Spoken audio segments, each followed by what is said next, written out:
to the flag of the United States of America, and to the republic for which it stands, one nation, under God, indivisible, with liberty and justice for all.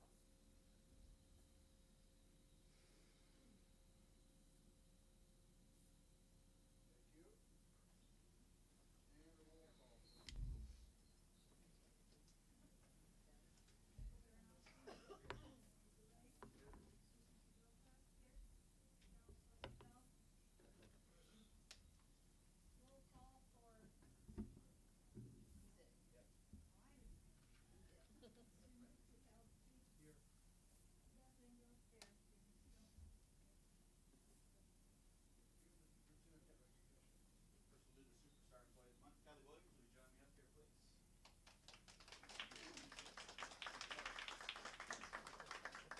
I'll read some very nice things about you. Before I do, I'll preface this with you had the world record for the most nomination forms ever. So you are loved and blessed by your staff. Over a dozen nominations this month. Congratulations. Thank you. It says, thanks to Kelly's leadership, the daycare program earned a 5-star rating according to the Great Start to Quality standards. Kelly always has a smile on her face. She goes out of her way to help others, and she consistently goes above and beyond the call of duty. Congratulations, Kelly. Thank you very much.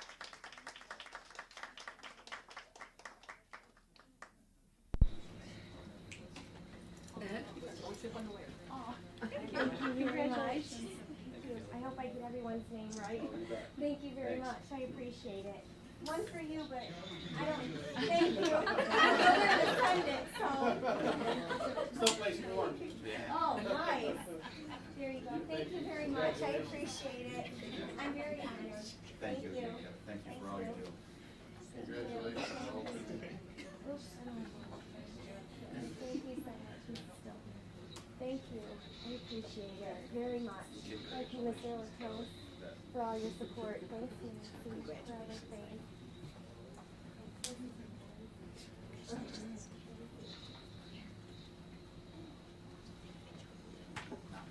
And if you and your fine group of supporters would like to stay for the rest of this very interesting school board meeting, you're welcome to, or you're welcome to grab a cookie and take off if you want.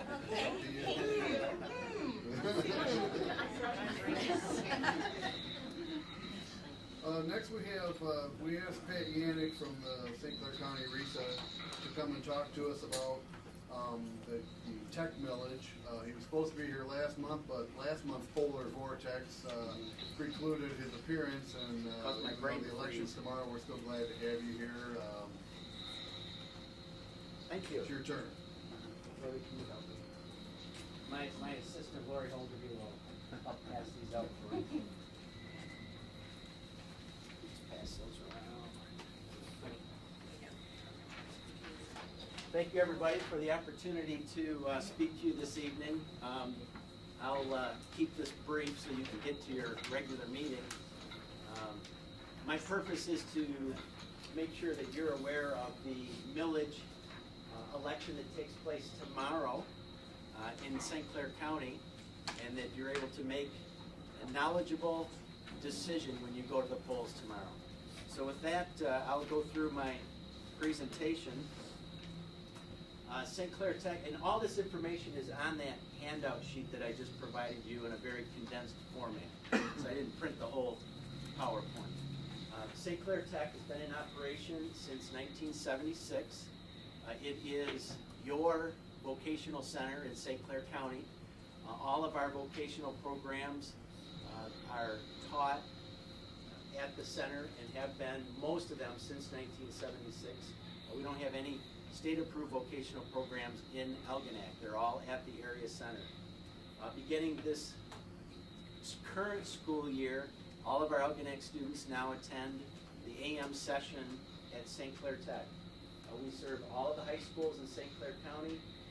Private, parochial, homeschool students are all have St. Clair Tech available to them. I should also mention we average about 800 students a day, and we've been operating on a charter millage that was approved by the voters in 1976, and that charter millage was 1 mil in 1976, and since then it has slowly eroded back to 0.92 mils. So 1/10 of a mil. These are the programs that we currently have available at Tech. They're also on your sheet. And the main thing we want you to see there is that beginning in 2008, we began cutting programs, any programs with low enrollment, any programs that the employment opportunities were not what we thought they should be. Those programs were cut. And we've cut back to the place where the programs are left, are programs that are full, and our most recent concern is that we've got quite a few programs with waiting lists. And so for several years we've had students that have wanted to come to Tech that haven't had the opportunity to come to Tech because there's not enough room in the facility for them. At Tech, our mission is to provide students with the technical, academic, and employability skills for them to be able to compete in a global economy. And to be able to do that, we make sure that our students have the academic skills that employers are looking for. So we help all juniors, we pre-test them with the work keys assessment, and we assign them instruction that's computer-based to help fill in their academic gaps wherever they might be and help them prepare for the work keys portion of the Michigan Merit Exam. Once they take the exam as a junior, we take their score, and their senior year, we give the students the opportunity to improve their academic score. The reason for that is employers have told us that it's important that not only do we need students that can weld or fix your car or cook, but we need students that have the academic skills to be able to be successful in those areas as well. And this helps the employer to know that the student has those academic skills as well as the technical and employability skills. This is something that we're really proud of at St. Clair Tech. 97% of our students last year were either 1 year after graduation, were either working, going to post-secondary training in their related field, or both. And as good a number as that looks like, that's a state and a national number. And the reason for that is students that take career technical education courses have a tendency to stay in school. School becomes relevant to them. They do better with their academics at the home school while they're in school, and they tend to go to work and or continue their education after high school. That's not unusual at the national level. I think the number is 94% of CTE students. We encourage all of our students to participate in some type of student competition. The reason for that, it does several things for us. It helps the student to see how much they're actually learning while they're at Tech.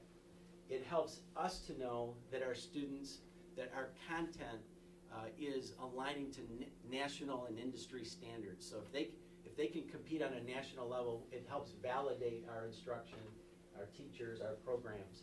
We've had 37 national champions since 1976. That's averaging one a year.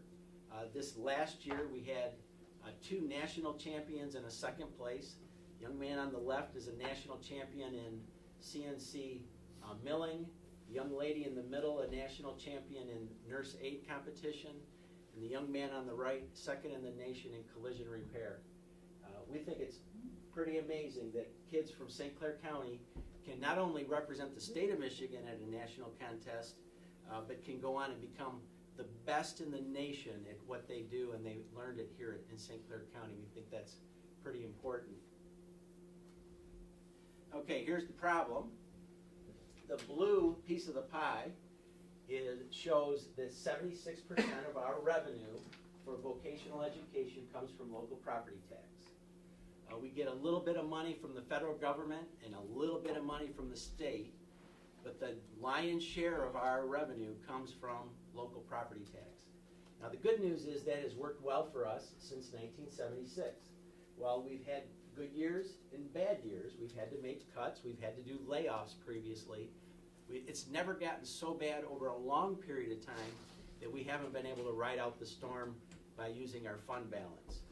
We have been using our fund balance for the last several years, since 2008. And what we know is that the projections that they're showing us are that the fund balance, while we could continue to use it, is not going to last very long. You know, we can do it for another year, could even do it for 2 years. But the inevitable is that the fund balance will run out and we will go into deficit. Now this is the reason why. What you can see is on the left side, property values were going up from 2004 to 2008, and then beginning in 2008, property values began to drop, and they've continued to drop.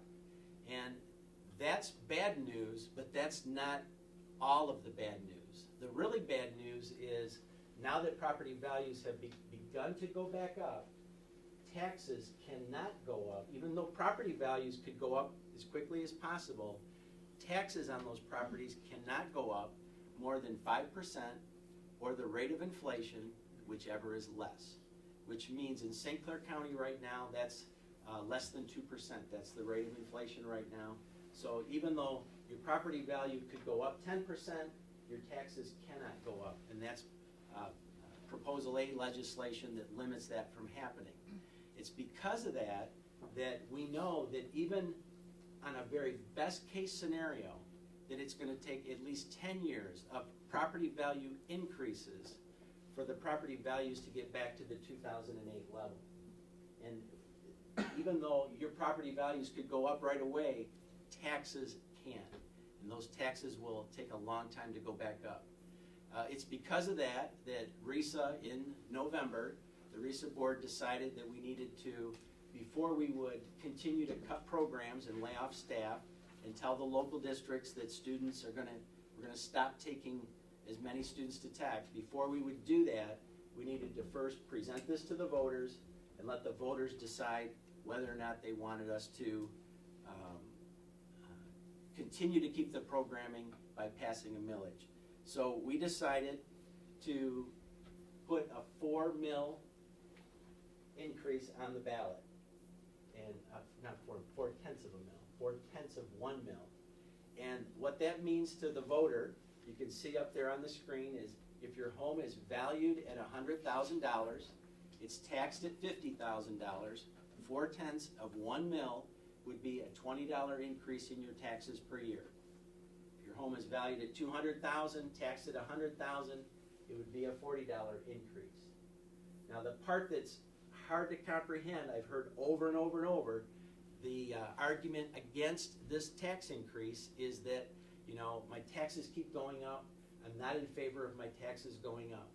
Well, the reason we need this 4/10 of a mil increase is because your taxes have been going down.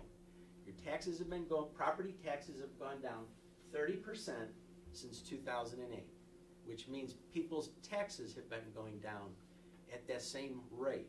Now, not everybody's going to be the same. It depends on where you live. And I don't know if you heard on the radio this morning, Mr. DeGroo's on the radio, and he said, look, I understand people don't want their taxes to go up. But if your taxes haven't gone down enough to pay for that $20 or $40, then vote no. But more chances are that more people have had their taxes go down by way more than that. And what we're saying is to keep the programs open, to keep the opportunities for the students there, we're asking for this 4/10 of a mil increase for 10 years, and then the 4/10 will go away. So this is what the 4/10 will do for the taxpayers of St. Clair County. The first thing is we needed to eliminate the deficit of $1.3 million a year. And so the increase will take care of that.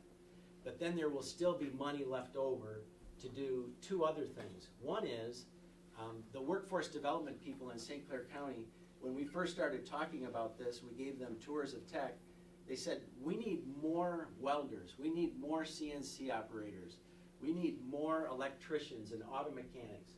Why are you not expanding the programs? You've got waiting lists. Why aren't those kids allowed to go to tech? Well, it's because we can't afford to have those students in our building right now because we'd have to hire more staff. We've laid staff off, and so what this would do, the 4/10 would allow us to expand programs at tech in our building right now, and it would also allow us to open up as many as 6 new summer programs for those students that are currently on a waiting list. For the last 10 years, we've had cosmetology program at Tech has had summer classes, and that program still has a waiting list. We doubled the size of it last year. It still has a waiting list, and for 10 years those students have gone all summer 7.5 hours a day to St. Clair Tech. So we know students will take advantage of that if given the opportunity to come to Tech, if right now the alternative is that they won't be able to get in. So we think that's a good opportunity for students. And then the third thing would be we would begin to reimburse the local districts for the cost of transportation. We've never done that. The districts have always had to pay the transportation cost to get students to Tech and back every day. It's estimated at about $250,000 that the districts pay total per year right now. But this would also provide for that summer busing transportation too, so that we'd be able to pick that up. So I guess my pitch is this. In St. Clair County, we've met with the Blue Meets Green, the EDA, the Blue Water Chamber, and the superintendents of St. Clair County have all said we need to support the millage. And the reason is because at this time we're trying to figure out how as a county we can make St. Clair County a place where businesses want to come to and bring their families and grow their business. And to do that, we need a well-trained workforce. Tech is that well-trained workforce. It's where students get that opportunity in high school to explore careers and receive job skill training so that they can get that entry into the job market. The other thing is we've got a lot of students, Algonac students over the years that were students of mine, I know, that attend Tech that aren't aspiring to go to college, but they're going to need a job after high school. And Tech provides those students with that opportunity. It's an important opportunity for those kids that aren't sure what they're going to do after high school. And so for that reason, we'd ask that you support the millage, vote yes tomorrow, and we hope to get this thing passed so that we can have more students from Algonac attending St. Clair Tech in the near future. Thank you for your time. Thank you. Any questions? Nope, I think you did. You think you covered it pretty well. All right. Thank you. Thank Appreciate you. it. Okay, Can Pat hear me? Yep. I have a question for Pat. If, Thank you. what happens if the millage doesn't go through? What's RISA gonna do? I'm sure they have a backup plan. What would be the step? Would there be another, go at, increase later on? But can you talk to us about that a little bit? I'd be happy to. Mr. DeGrow, we've got a meeting scheduled regardless, first thing Friday morning, to talk about if it passes, what's the next step, and if it doesn't pass, what's the next step. And our plan is to take that to the superintendent's meeting this month, our recommendation. Mr. DeGrow has said that if it does not pass, we will not do it again. We won't go for a second time. No means no, and we'll take that as the answer from the voters. What that will mean is we will begin the process of making cuts. We will balance our budget. We will not go in deficit, but it will mean closing programs and laying off staff and turning students back to the high school. Okay, thank you. Thank you. Thanks, Pat. Thanks, Ian.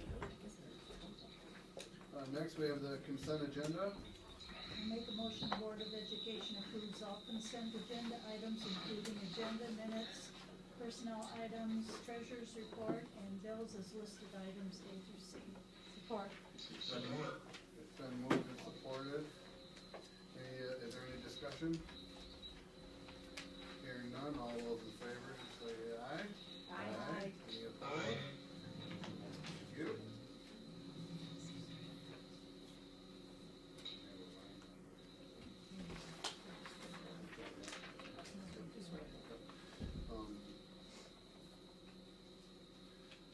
Information items, Mr. Burchett. You'll see attached an overnight trip request for the Howell Nature Center, and this is for all 3 elementary schools, Algonac, Millside, and Fairhaven Elementary. and I think my explanation would not do it justice. Ms. Rawlings, Ms. Hanners, would you care to expand a little bit on what this program is and your plans? This is an outdoor exploration trip for our fifth graders. They go and develop leadership skills, develop teamwork skills. So it hits on all of the earth sciences as well. So it's a 3-day trip, 2 nights over at Camp Howell. It's also a nice time for all of our fifth grades to get together before that joining at middle school to working together to develop those skills. So camp's been a great experience so far, and we hope to continue that as we go. I know when you have reported back to us about the events, and we've seen slideshows and everything, it seems like it's a pretty successful program, and the students seem to really enjoy it. We're hoping for better weather this year. Right. Did you lose power last year? We did. They did. True camp. They did, and they problem solved through it. So it's Very good. How many students are gonna be participating this year? as far as I know, all of them. There are a couple that parents do opt out. They choose not to have their children stay overnight. But other than that, financially, sometimes we look for some financial backing for a few students, but we try to make sure everybody's included that wants to come. Any further questions on that? Thank you very much. The next item is revision of our policy number 1330, which is titled Rules of Order. With the, as you can see, Mr. Busatell is joining us via video conference from California. And I spoke with Brian a week or so ago and asked him if he would do some research for us and find out if there is any statute or law or something that we needed to do to update our policy to accommodate situations such as Mr. Busatell's. And so what you have in your packet is about, that explains what they have. There really is no legal definition of what has to happen. Sharon has told me she has attended meetings at MASB where they have members that call in on a conference call. Being a publicly elected body, that was my concern for Algonac, was we wanted to make sure to be above and beyond compliance with any laws that there are or methods that there should be. So the part of that you see on the 1330 page 2 that came to you, which our current policy says that a majority of the members elected to, appointed, and serving on the board shall constitute a quorum. And the portion highlighted in yellow that says would be the part that could be added is say members may participate in meetings via electronic means such as telephone conference calls, computer webcam, or a teleconference arrangement. The quorum of the board must be physically present at the meeting site. The equipment used to participate must provide a real-time two-way audio connection so that persons participating remotely can be heard at the meeting and site and can hear the discussion at the meeting site. The public must also be able to hear the remotely participating board member. All votes shall be by a roll call vote when any member of the board participates from a remote location via electronic means, and requests to participate from a remote location shall be made to the board president, and the decision of the board president shall be final. That's what MASB's recommendation is, that's the part that Brian picked out that he and I talked about, and we think best suits what our needs are. And so I told Brian I would like to have this as an information item so that we can all talk about this. We had Chuck here last week for the workshop, and he was able to ask questions and participate. And he had told me before he left town that he was very concerned about not being able to participate in the search process, and we got Evan and Brian together with Chuck, and this is what we have. And Chuck seems to really like it. Isn't that correct, sir? Except you're on mute right now. Oh dear. You're coming through loud and clear. Okay, and so are you, and so that he can participate and be a part of it, just as if any one of the rest of us were going to be away for whatever reason. It should be, if we don't have any opposition to it whatsoever. I just wanna make sure that if we're gonna do this, that we are doing it correctly. And it seems like this is a pretty easy fix. So, if anybody else has any thoughts about it, I'd like to hear them. All right. So we'll get that Next meeting rolling agenda. at the next meeting agenda. Yep, in action item, the next meeting agenda. Okay, thank you. Administrative reports? Board reports? Oh, No, go. No, you sure? I'll call on our due time. Okay, all right. Board reports? I'll just make mention that, March 8th, coming up is the annual, Sports Booster Dinner Auction. Great event, helps a lot of kids in the district, so if you're able to participate, you're more than welcome to join. Thank you. Anyone else? Superintendent's report. Thank you. I've been writing to you all for the past couple of weeks about solutions to some of the issues that we're having with the geothermal systems at the high school and also at the middle school. It's not on the agenda tonight, and I didn't put it on there for a specific reason. Evan and I want to make sure that before we move forward with such a substantial purchase, remedy, fix, whatever you want to call it, that we are 100% sure and that we are getting an expert's opinion that is unbiased. Not to say that the engineers that have proposed this to us are biased, but in contemplation, the engineers that we've heard from are also installers of the boiler system, and so we want to make sure that we are getting an unbiased opinion, and Evan is working to solicit that opinion right now. And the long and the short of it is that at this point, hopefully, we're praying that the worst of the winter is over, and by the time that this would be installed would be another 3 weeks to a month. Would that be accurate to say, Evan, at the earliest? And by that time, we'll be into spring, and so there's not an immediate solution. It's not like something they could come in within a day or two, have it installed. That this is a process that will take some time. So I'm not going to bring it to the board for action or for movement until we've solicited that outside opinion from an unbiased engineer, and at that point in time, we will bring it back to the board, let you know what that opinion is. Again, we've heard from several people, and we do believe through troubleshooting that this will help aid some of the issues that we're having, but again, waiting on one more outside opinion on that to solidify for that before we bring it to the board.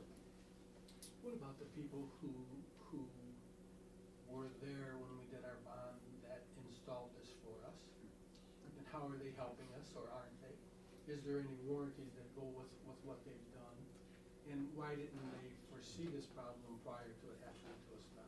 That's a very long story. There's lots of different layers to that question. We have talked to the project engineers that have done this, and there is a lot of variables that go into this.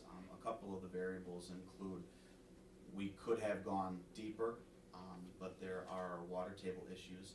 We could have gone to vertical wells instead of ones that are horizontal, which would have provided for a higher loop temperature, but that would have doubled or tripled the cost. And so there really isn't a pinpoint on this is the reason that this is occurring.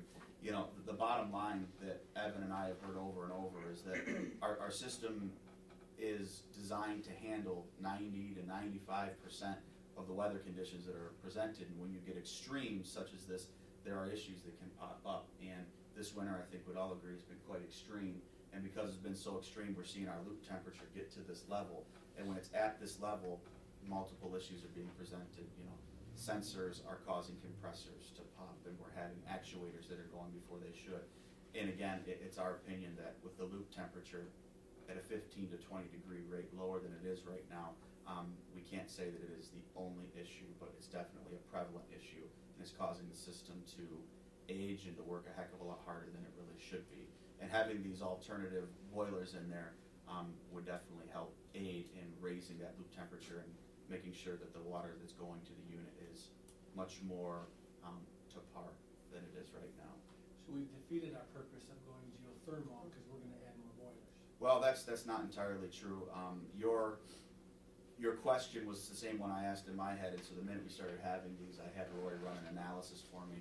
She contacted our consultant to see are we truly saving money still with geothermal? And the answer is yes, we are. What we're really seeing now is an inverse relationship between power usage and gas usage. Our gas usage has gone way down, and our power usage has gone way up because we're running these gigantic generators for these pumps. And we are still saving money right now with it. If it's running to optimum performance, we would be saving X more. And so when you're installing these boilers, are your gas costs going to go up? Yes, but the analogy is this. If we're just running this system on our boiler, it's kind of like holding a match to a swimming pool. There's millions of gallons that run through this. But as the winter gets cooler, this boiler can help sustain the temperature rather than bringing 30 degrees up to 50 degrees. It'll help keep that temperature sustained where it needs to be rather than trying to grab a low temperature and bring it up 20 degrees. So again, right now where we're at, if we brought the new boiler systems in to bring the temp from where it's at currently in the 30s up into the 50-degree range, would be astronomical gas costs because it'd be running continuously. But this would be more of a preventative system in the future. When it does start to get into those areas that are lower, it could then help support. And so again, are we gonna have a higher gas cost? Yes, but then inversely we'd have a lower power cost because it's not stressing enough. And Evan, anytime I'm misspeaking here, make sure that you're chiming in. You're doing great. Thank you, I appreciate that. And so, yes, there will be an increased cost in the gas, but that would hopefully then bring the power cost down as well too. And if we can get that balance happening, that's when we start realizing some of the increases in savings that we had expected. So are we saving money? Yes. As much as we'd like to, no, but we think that's because the system's not operating at the optimal efficiency. And there's nobody that we can go back after and say, performance isn't what you told me. No, not at this point. We've exhausted all of those options, trust me. We've tried to pin and lay blame and consult, but the realistic answer to it is that when you are dealing with such extremes, then it's wise to have a backup system to assist you with those extremes. And the opposite is also true as well too.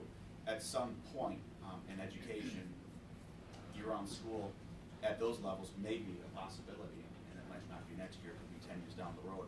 If you had a summer where it's 100 degrees every single day, you're gonna have the exact problem, the opposite. Your loop temperature is gonna get to a point of heat where it's going to be high enough where it's going to be hard to pull out of that, and you may have to get cooling towers as well too that would help support that.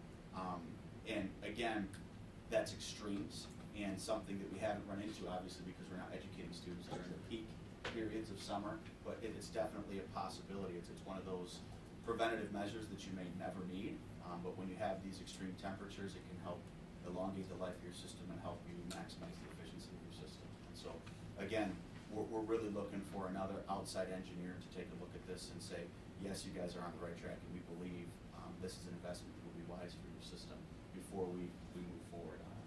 Now, this system came online in 2009, correct? Well, we passed the bond in 2007,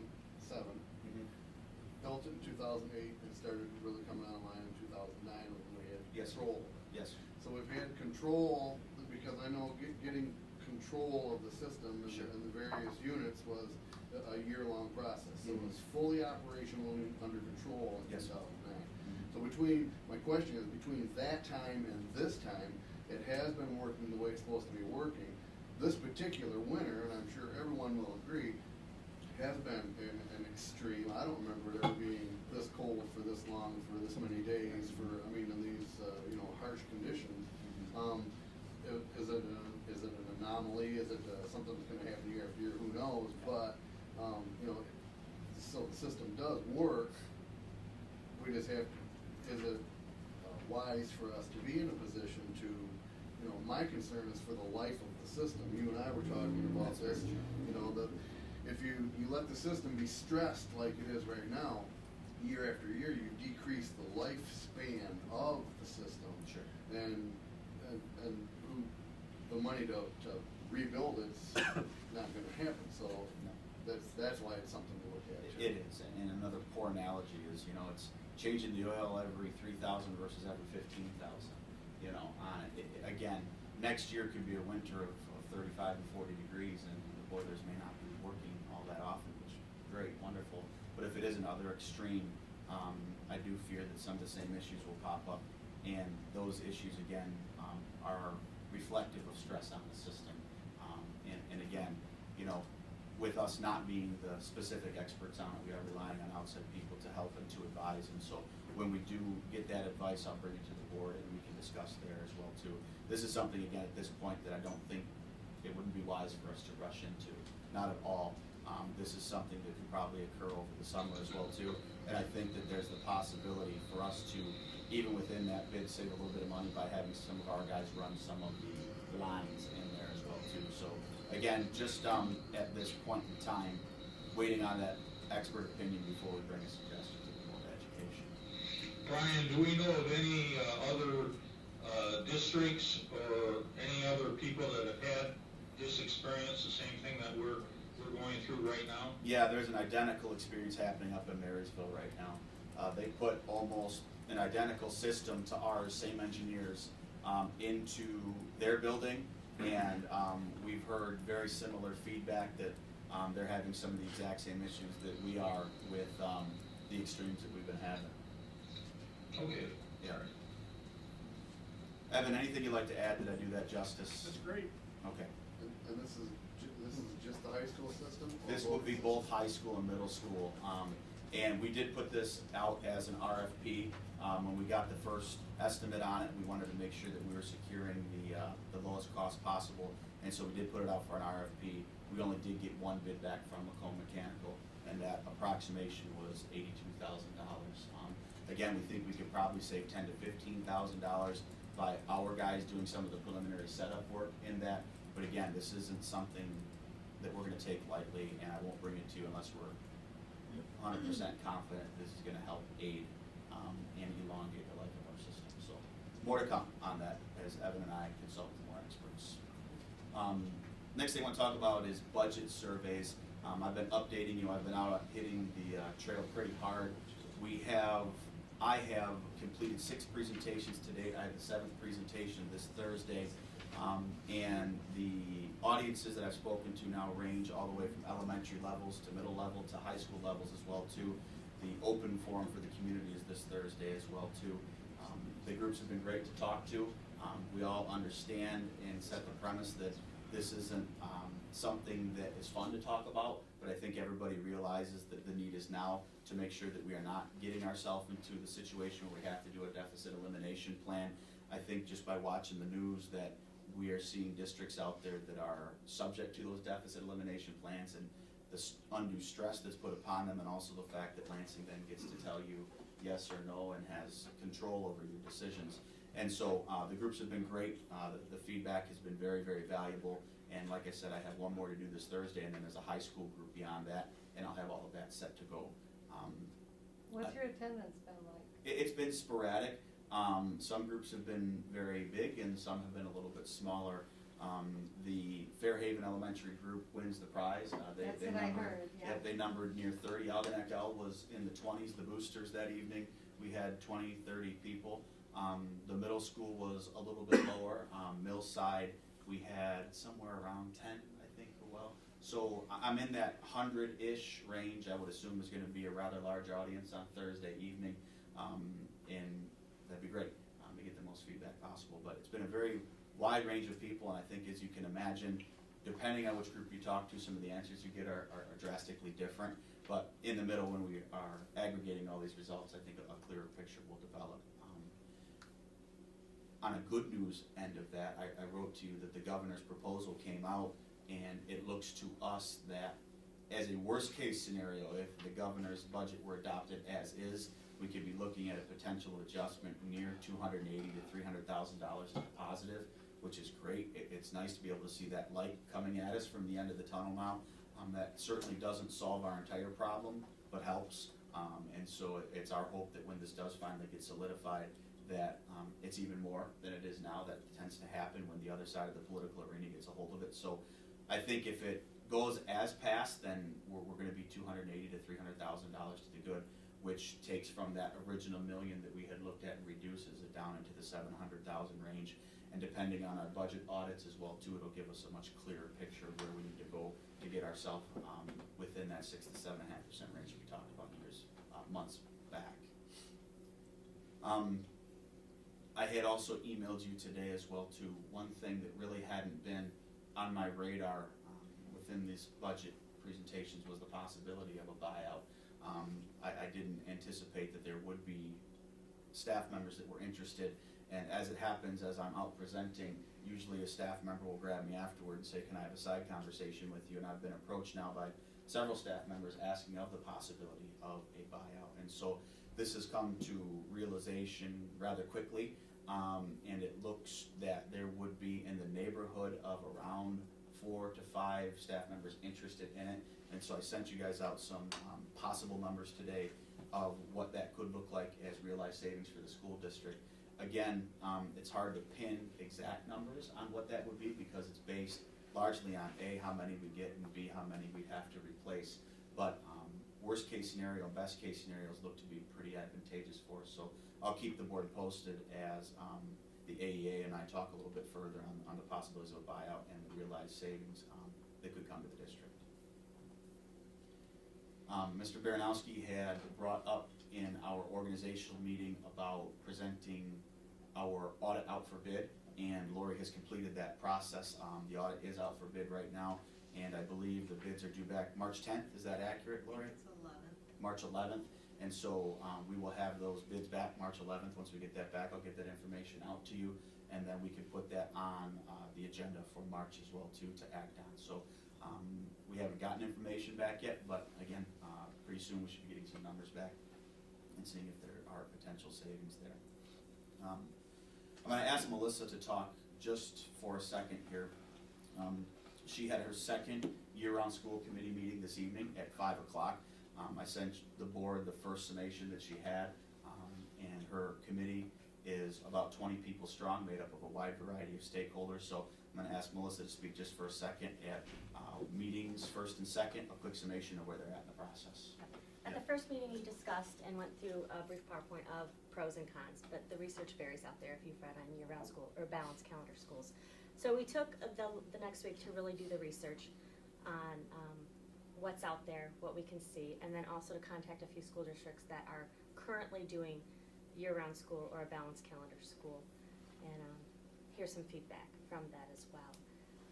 So lots of feedback. So tonight we met, and what we did was we took the research that we could all agree on and say this is what best fits, this is what research says is best for students, and we took that and we developed a tentative calendar, a possibility for a tentative calendar at this point. And then we're looking at developing a parent survey currently to get out to our community and our parents to see where the likelihood is of doing this and what they want to see in a balanced calendar school. So we will also be attending a few parent meetings for other districts to see what they're presenting to their staffs and their parents as well, to see where we are in the chopping block. And we've set up meetings to go speak to the individual parent groups. So collecting a lot of information right now from the community and developing that calendar and what that may look like, talking to staff and getting everybody on board. So we're in the thick of it. And then finally for me, I wrote to you in the last Friday letter that we are right on the verge of enhancing our parent communication system. After some of the recent events that we've had at our schools, a lot of the feedback we've gotten is that our communication system are reaching a majority, but they're not reaching all. And even though we think we're in the 90% range when it comes to emergency situations or information that we need to get out rapidly, 90% to me just isn't acceptable. We want to get that up as high as possible. And so I made a phone call to our technology department and said, okay, criteria number 1, free. Criteria number 2, I want parents to be able to opt into this system to not only be able to receive phone calls, but also texts and emails. And as is usual, our tech department, I think, hit a home run with this. We have a system now that will be able to allow parents to opt in, to be able to receive text, to be able to receive emails, and be able to prioritize the lines that are contacted first. When this system was tested, I was used as the guinea pig, and it's kind of overwhelming, which is what I'm looking for. So we did a sample, and all of a sudden I get a text and email, my phone starts ringing all at the same time.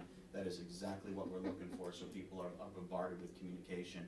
We are close. We are within a week or 2 of being able to make this happen, to further enhance how we get our messages across.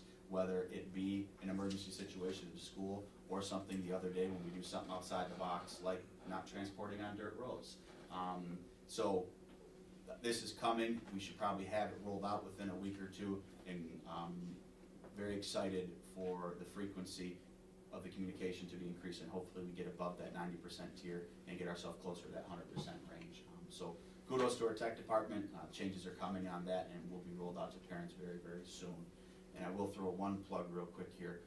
The Algonac Sports Boosters is on March 8th, but I also want to note that the Rotary Ramble is also on March 8th as well too. And if anyone's interested in tickets for that event, they can see me and I do it, and I can provide those tickets for you. The Rotary's been very, very generous to the schools with sponsorship of multiple programs, from the STEM classroom to the backpack giveaway, also the hot dog roast that we do for Halloween as well. So if interested and you'd like to support the Rotary, please contact me and I'd be happy to help you. Thank you. Visitors and their requests? None. Action items? First, we have an overnight trip request, wrestling individual state tournament. I'll make a motion that the Board of Education approve the overnight trip request to travel to the state wrestling individual tournament in Auburn Hills on February 28th through March 2nd. There'll be no cost for transportation. Support. It's been moved and supported. Is there any discussion? Hearing none, all those in favor say aye. Aye. Aye. Chuck? He said aye. Okay. Any opposed? That passes. Additional ground space lease with new Singular Wireless. If you don't mind, can you get the background on this one? Okay, gotcha. Someone? I'll make a motion, Board of Education approves the additional ground space lease agreement as presented between the school district and the new cellular wireless for lease, excuse me, of the property located behind the Algonac High School for a period of 5 years with renewal terms of 4 additional 5-year terms. Complete lease terms are contained in the additional ground space lease agreement. Support. Been moved and supported. Is there any discussion? Yeah, just a quick background on this. The one misconception I've heard is that they're building another tower. That there isn't another tower being built. This is simply another antenna going on that tower, and the antenna going on the tower isn't an agreement that we make with the company, because that's between the leasee of the tower.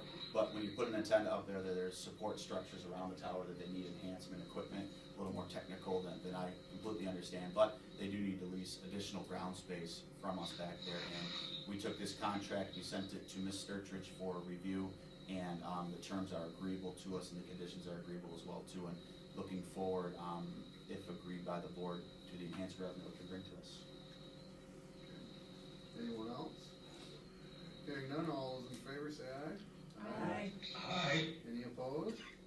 That passes. Approval of the KSS invoices. I'd like to request recusal from the vote due to possible conflict of interest. I'll make a motion that Susan Treville-Cock be recused from the vote on this motion due to a possible conflict of interest. Been moved and supported. Any discussion? All those in favor say aye. Aye. Aye. Any opposed? That passes. Okay.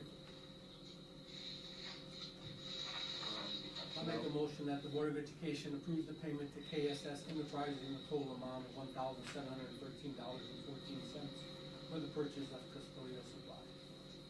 Support. Support. Oh, what? Justin's trying to get in. Hmm? Either one. He tried to get in. Okay, it's been moved and supported. Any discussion?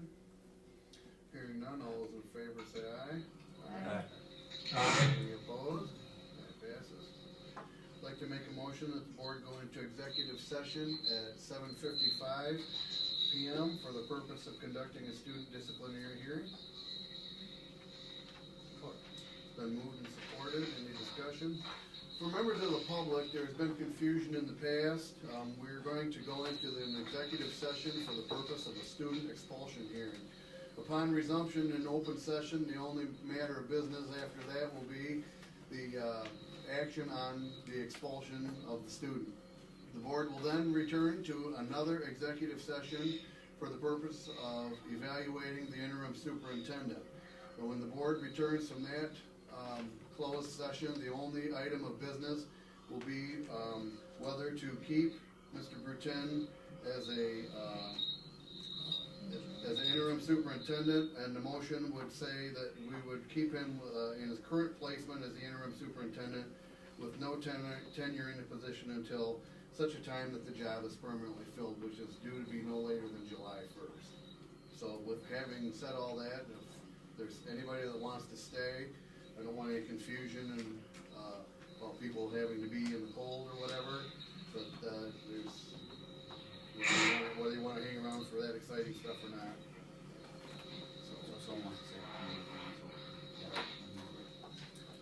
So if anybody wants to stay, we can accommodate that. Anything else? All those in favor say aye. Aye. Any opposed? Okay, thank you. Yeah, board, I'd like to excuse myself from the